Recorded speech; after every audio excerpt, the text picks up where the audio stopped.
So what we have today is, I came to the truck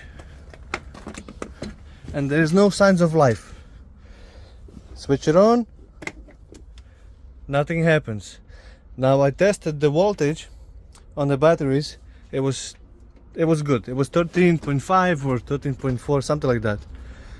So it's not the voltage that, you know, it's not enough or something, because on, off, there's no noise, nothing clicking, nothing going on. So I googled, and it should be this part.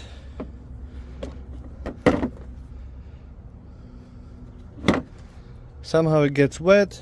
I did some research on it, and it's sitting right there. That's where it's sitting. It doesn't focus. Okay, that's where it's sitting. So anyway, before, I noticed when I was driving on the highway, the electricity would just cut off, and then after like 2 seconds it would just come back on and work again. And that happened to me 2 times. One time I had a hazmat load. I was driving down, I think Ohio or something.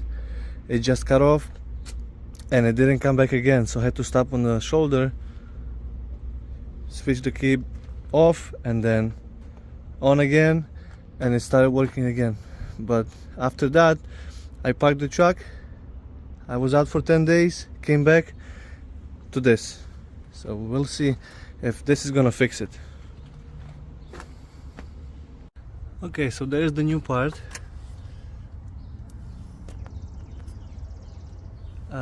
Those are 1/2 inch nuts.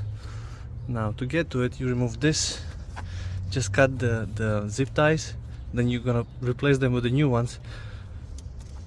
That here, just so you have more space to put socket with the extension. So it's changed, nothing is in the way. Let's see if it's gonna start. We switch it to the on position. All right, we can hear. Okay, I had this already on, but it's working. All right. So that was the problem. See, I had 0 air.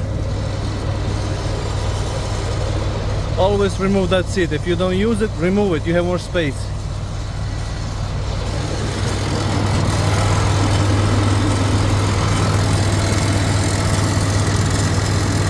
Half inch.